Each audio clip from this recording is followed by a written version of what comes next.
ఇలా చేయటం వల్ల time waste, money waste, material కూడా waste. Hi friends, welcome to Telugu building constructions. Friends, ఈరోజు వీడియోలో వచ్చేసరికి మనం ఇల్లు కట్టుకునేటప్పుడు తెలుసో తెలియకో కొన్ని తప్పులు అనేవి చేస్తూ ఉంటాం. అలాంటి కొన్ని తప్పులు మీరు మీ ఇల్లు కట్టుకునేటప్పుడు చేసుకోకుండా ఉంటారు. అలా చేసుకోకుండా ఉండటం వల్ల మీకు కొంత మనీ సేవ్ అవుతుంది, టైం సేవ్ అవుతుంది, మెటీరియల్ కూడా వేస్ట్ అవ్వకుండా ఉంటుంది. సో ఆ మిస్టేక్స్ ఏంటి అనేది తెలుసుకుందాం. వీడియోని ఎక్కడా స్కిప్ చేయకుండా చివరి వరకు చూడండి, అప్పుడే మీకు క్లియర్ గా అయితే అర్థమవుతుంది. ముందుగా మనం మెటల్ ల్యాండింగ్ దగ్గర ఫస్ట్ ఆఫ్ ఆల్ దానికి పుట్టి వర్క్ అనేది పెట్టేసుకొని పెయింటింగ్ అనేది చేసేసుకుంటూ ఉంటారు హౌస్ తో పాటు. అలా అయితే చేసుకోకూడదండి. ఎందుకు అన్నట్లయితే ఇక్కడ మీరు చూసినట్లయితే మొత్తం ఈ మెటీరియల్ అనేది మనం పైకి తీసుకువెళ్ళేటప్పుడు కానీ, పైనుంచి కిందకి తీసుకొచ్చేటప్పుడు కానీ మన వర్క్ అనేది ఫినిష్ అవ్వదు. కాబట్టి మెటీరియల్ అనేది తగిలి మొత్తం ఈ విధంగా మనకి పెయింట్ అనేది లెగిసిపోవడం అయితే జరుగుతుంది. కామన్ గా ఎవరైనా సరే G+1 ఇల్లులు ఇలాంటివన్నీ కట్టుకునేటప్పుడు, ఇవన్నీ షిఫ్టింగ్ అనేది చేసుకునేటప్పుడు ఇలా మనకి డ్యామేజ్ అనేది అవుతుంది. తర్వాత మళ్ళీ ప్యాచ్ వర్క్లు ఇవన్నీ కూడా చేసుకుంటూ ఉంటారు. ఈ వర్క్ అయితే మీరు డైరెక్ట్ గా ఫినిషింగ్ అనేది చేసేసుకోకూడదు అనమాట. పుట్టి అనేది పెట్టుకున్నట్లయితే పుట్టి పెట్టి అంతటితో వదిలేసుకోవాలి. మీరు వర్క్ మొత్తం ఫినిషింగ్ అనేది చేసేసుకున్న తర్వాత ఫైనల్లో ఈ మెటల్ ల్యాండింగ్ దగ్గర మీరు ఈ వర్క్ అనేది చేసుకోవాలన్నమాట. అప్పుడు మీకు ఈ ప్యాచెస్ ఏమన్నా ఉన్నట్లయితే అవన్నీ కూడా పూసుకొని శుభ్రంగా మళ్ళీ పేపర్ అనేది కొట్టుకొని అప్పుడు 2 కోటింగ్ పెయింటింగ్ అనేది అప్లై చేసుకోవాలన్నమాట. ఈ వర్క్ లాస్ట్ లో పెట్టుకోవాలి, ఫస్ట్ లో అయితే చేయకూడదు. ఇది బాగా గుర్తు పెట్టుకోండి. ఇక అలాగే మరొక మిస్టేక్ వచ్చేసరికి మనం ఇంటి నిర్మాణం అనేది స్టార్ట్ చేసేటప్పుడు మెటీరియల్ అనేది రోడ్డు మీద పోయిస్తూ ఉంటాం. అంటే స్పేస్ అనేది లేక రోడ్డుకి ఒక సైడ్ గా మనం పోయించుకోవడం జరుగుతుంది. మెటీరియల్ అనేది ఎక్కువ తెప్పించుకున్నప్పుడు రోడ్డు మీదకి వచ్చేస్తూ ఉంటుంది అనమాట. సో అవతల వెళ్లే వాళ్ళకి అది కొంచెం ఇబ్బంది కలగచ్చు. సో వాళ్ళు వచ్చి మెటీరియల్ అనేది తీసి మరలా వేరే చోట షిఫ్టింగ్ అనేది చేయించుకోండి, కొంచెం రోడ్డుకి ఇబ్బందిగా ఉందని చెప్పి చెప్తూ ఉంటారు. సో అక్కడ మనకి మెటీరియల్ అనేది మళ్ళీ మార్చి వేరే ప్లేస్ లో షిఫ్టింగ్ అనేది చేసుకోవాలి. అది మాన్యువల్ గా పోయించినా సరే, మిషన్లు పెట్టి పోయించినా సరే, అక్కడ మనకి మళ్ళీ మనీ అనేది వేస్ట్ అవడం జరుగుతుంది. ఇక్కడ జరిగింది కూడా అదే. ఇది రోడ్డు కార్నర్ అనమాట. మెటీరియల్ మొత్తం కూడా రోడ్డు మీద వేసుకోవడం వల్ల రోడ్డు మీద వెళ్ళడానికి కొంచెం ఇబ్బందిగా ఉందని చెప్పి మళ్ళీ మెటీరియల్ అంతా కూడా షిఫ్టింగ్ అనేది చేయడం జరుగుతుంది. సో దీనివల్ల జేసీబీ తెప్పించారు. జేసీబీకి అమౌంట్ అనేది అయింది. సుమారుగా 7,000 రూపాయల వరకు కూడా ఈ మెటీరియల్ షిఫ్టింగ్ చేయడానికి మాత్రమే ఖర్చు అనేది అవడం జరిగింది అనమాట. సో ఇలాంటి మిస్టేక్స్ అనేవి మీలో ఎవరు కూడా చేసుకోకండి. మీకు స్పేస్ అనేది ఉన్నట్లయితే రోడ్డుకి అడ్డం లేకుండా ఒక పక్కగా మీరు వేయించుకున్నట్లయితే మెటీరియల్ అనేది ఇబ్బంది లేకుండా ఎవరికి కూడా ఉంటుందన్నమాట. అలాగే మీకు కూడా మనీ అనేది వేస్ట్ కాకుండా ఉంటుంది. అలాగే మన ఇంట్లో మార్బుల్ పాలిషింగ్ అనేది పట్టించేటప్పుడు మన హౌస్ లో గ్లాసెస్ ఉన్నట్లయితే ఆ గ్లాసెస్ కి పైన డ్రాప్స్ అనేవి పడుతూ ఉంటాయి.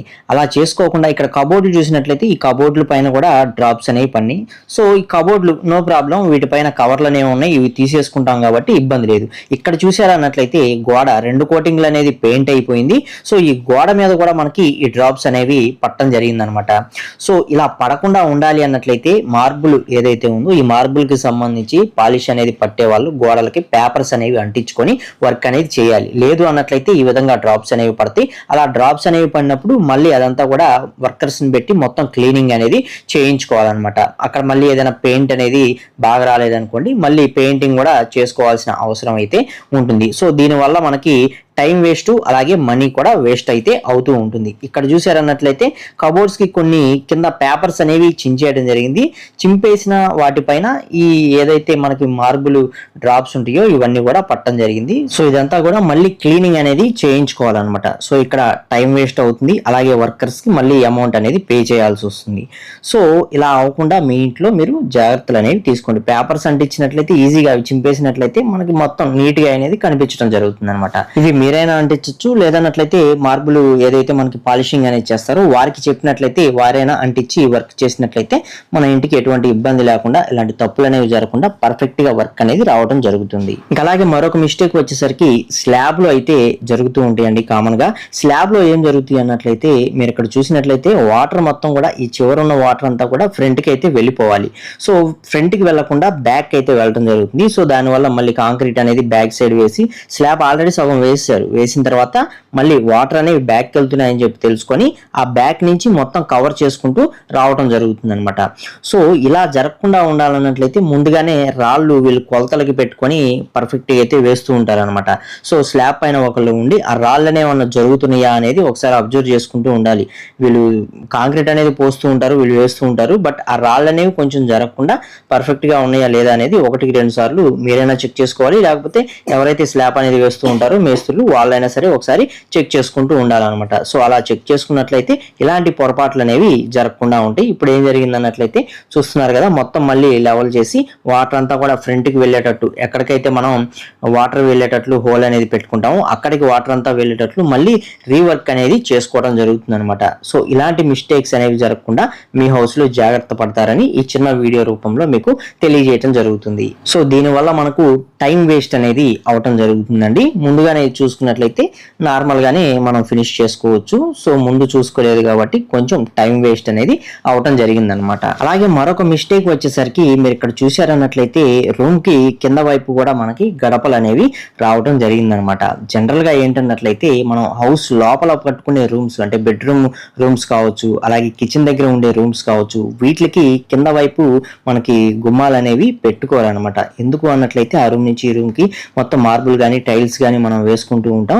సింపుల్ గా వాటిలోనే మనకి ఒక డిజైన్ అనేది ఇచ్చేస్తూ ఉంటారు. గుమ్మాలు అనేవి కింద వైపు ఉన్నట్లయితే మనం అటు ఇటు నడిచేటప్పుడు కాళ్ళకి ఎక్కువగా తగిలి పడే ప్రమాదం అనేది ఉంటుందని బెడ్రూమ్ కి కిచెన్స్ లో మనకి లోపల పక్క పెట్టుకునే వాటికి గుమ్మాలు అనేవి పెట్టుకోరు. జనరల్ గా అవుట్ డోర్స్ ఏవైతే బయట పక్క గోడల్లో మనం దర్వాజాలు డోర్ ఫ్రేమ్స్ అనేవి పెట్టుకుంటామో వాటిలో కంపల్సరీ పెట్టుకుంటారు అనమాట. సో లోపల పక్క చాలా మంది తెలియక పెట్టుకుంటూ ఉంటారు, తర్వాత వాటిని కట్ చేసి తీసేసుకుంటూ ఉంటారనమాట. మనకి ఆల్రెడీ కింద వైపు మనకి మండిగాలు అనేవి లేకుండా దొరికే డోర్ ఫ్రేమ్స్ అనేవి దొరుకుతూ ఉంటాయి. అలాంటివి తెప్పించుకొని మీరు లోపల పక్క పెట్టుకునే దర్వాజాల్లో యూస్ చేసుకోండి, పర్ఫెక్ట్ గా ఉంటుంది.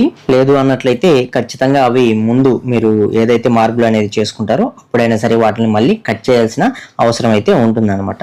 దానివల్ల మళ్ళీ అప్పుడు కటింగ్ అనేది చేయించడానికి మళ్ళీ టైం వేస్ట్ అనేది అవుతుంది. అలాగే ఆ కింద వైపు పెట్టుకున్న మండిగం అనేది మళ్ళీ ఎందుకు పనికి రాదనమాట, వేస్ట్ గా పక్కన పారేయాల్సి వస్తుంది. అదేదో ముందుగానే మనం పెట్టుకోకుండా ఉన్నట్లయితే మనకి దర్వాజా డోర్ ఫ్రేమ్ కాస్ట్ లోనే అది కొంచెం లెస్ అయితే అవుతుంది అనమాట.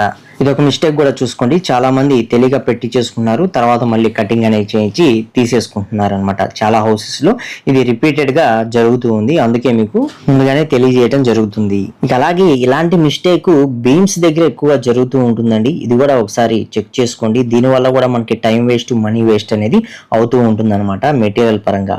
ఇక్కడ చూసారన్నట్లయితే మనకి ప్లింత్ అనేది వేసేటప్పుడు ఈ కింద ఈ చివర మనకి పర్ఫెక్ట్ గా అయితే రావడం జరిగింది. ఈ మధ్యలో వచ్చేసరికి మొత్తం లోనకైతే వెళ్ళిపోయింది అనమాట. ఈ లోనకి వెళ్ళిపోయింది మొత్తం చూసినట్లయితే ఆల్మోస్ట్ 3 ఇంచెస్ అనేది లోనకైతే వెళ్ళిపోయింది అనమాట. ఏది కింద వైపు ప్లింత్ అనేది.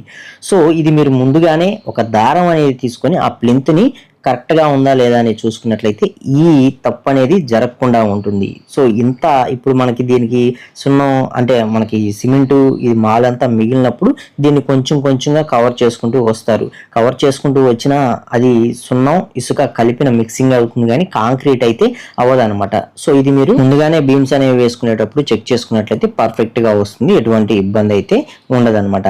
అలాగే ఇక్కడ చూసినట్లయితే మనకి ఇందాక చూసింది సిమెంట్ బ్రిక్స్ తో ఒకటి కట్టే వాల్ అనమాట. అలాగే రెడ్ బ్రిక్స్ తోటి కూడా మనకు వాల్స్ అనేవి కడుతూ ఉంటారు. ఇలా రెడ్ బ్రిక్స్ తోటి వాల్స్ కట్టేటప్పుడు కూడా మనకి ఏదైతే మనం 4 ఇంచ్ బీమ్ అనేది రన్ చేసుకుంటామో ఈ బీమ్ కి సంబంధించి కూడా మనకి కరెక్ట్ గా దారం కట్టుకొని ఆ దారానికి ఉందా లేదా అనేది ఒకసారి చెక్ చేసుకోవాలి. అలా లేదు అన్నట్లయితే చూసుకోవాలన్నమాట. అది లేకపోవడం వల్ల ఇక్కడ చూసినట్లయితే 1/2 ఇంచ్ ఇంచుమించుగా 30 ఇంచ్ అనేది ఇక్కడ లోపలికి అయితే వెళ్ళిపోయింది. మళ్ళీ దీన్నంతా కూడా బయటికి తీసుకురావడం కోసం సున్నం ఎక్కువ మందం అనేది కొట్టి దీన్ని కవర్ చేస్తారనమాట.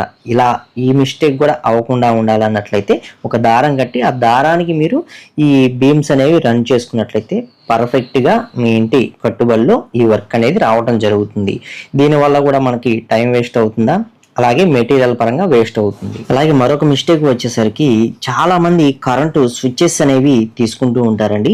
ఇవి కలర్స్ వీటికి వెళ్ళినట్లయితే కొంచెం బడ్జెట్ పరంగా ఎక్కువ అవుతుందని చెప్పి ఎక్కువగా వైట్ ప్యాటర్న్ లో ఉండే స్విచ్ బోర్డ్స్ అనేవి తీసుకుంటూ ఉంటారనమాట. సో ఇలాంటివి తీసుకునేటప్పుడు మనకి కామన్ గా జరిగే మిస్టేక్స్ మన ఇంట్లో ఏంటి అన్నట్లయితే ఇవి వాడే కొద్దీ అంటే వీటి యొక్క రన్నింగ్ వాడే కొద్దీ ఒక 1 year 2 years అయ్యే కొద్దీ వీటికి మెయింటెనెన్స్ అనేది ఎక్కువ అవసరం అవుతుంది అనమాట. తరచూ వీటిని క్లీన్ చేసుకుంటూ ఉండాలి. లేదు అన్నట్లయితే మీరు ఇక్కడ చూస్తున్నారు కదా ఎలా డాట్స్ అంటే మచ్చలు కానీ ఇలా మురికి పేరుకుపోవడం కానీ ఇలా వైట్ మీద ఎక్కువగా ఎక్స్పోజ్ అవుతూ ఉంటుందన్నమాట. అదే మీరు కలర్ అనేది తీసుకున్నట్లయితే ఆ కలర్స్ మీద అంతగా మీకు ఎక్కువగా కనిపించదు, వైట్ మీదే ఇవి ఎక్కువగా కనిపిస్తూ ఉంటాయి. సో ఎవరైనా సరే కొంచెం బడ్జెట్ పెట్టుకోగలం అనుకున్నట్లయితే మీరు వాల్స్ని ఏ విధంగా అయితే డిజైన్ అనేది చేసుకుంటారో ఆ డిజైన్కి తగ్గట్టు కొంచెం కలర్స్ అనేవి చేంజ్ చేసుకొని యూస్ చేసుకోండి. ప్యూర్ వైట్కి వెళ్ళిపోయినట్లయితే ఇలాంటి కొన్ని ప్రాబ్లమ్స్ని మీరు ఫేస్ చేయాల్సిన అవసరం అయితే ఉంటుంది. ఇది బాగా గుర్తుపెట్టుకోండి. ఇలా ఇంటి నిర్మాణంలో జరిగే కొన్ని మిస్టేక్స్ గురించి ఈ వీడియోలో అయితే తెలుసుకున్నామండి. వీటి గురించి ఎంతమంది కొత్తగా తెలుసుకుంటున్నారు అనేది కామెంట్ సెక్షన్లో కామెంట్ చేయండి. అలాగే వీడియోకి ఒక లైక్ చేసి సపోర్ట్ చేయండి. ఫస్ట్ టైం కనుక మన ఛానల్ చూస్తున్నట్లయితే సబ్స్క్రైబ్ చేసుకోండి. పక్కనే ఉండే బెల్ ఐకాన్ అనేది ఆల్లో పెట్టుకోండి. ఆల్రెడీ ఇలాంటి మిస్టేక్స్ గురించి మన ఛానల్లో ప్రీవియస్గా చాలా వీడియోస్ అనేవి అప్లోడ్ చేయడం జరిగింది. ఒకసారి అవి కూడా చెక్ చేయండి. నేను కుదిరితే మీకు ఇక్కడ ఐకార్డ్లో కానీ ఎండ్ స్క్రీన్ లో కూడా ఇస్తాను. అవి కూడా చూసి పూర్తి ఇన్ఫర్మేషన్ అనేది తెలుసుకోండి. మరొక మంచి వీడియోతో కలుసుకుందాం. ఒక thank you for watching guys.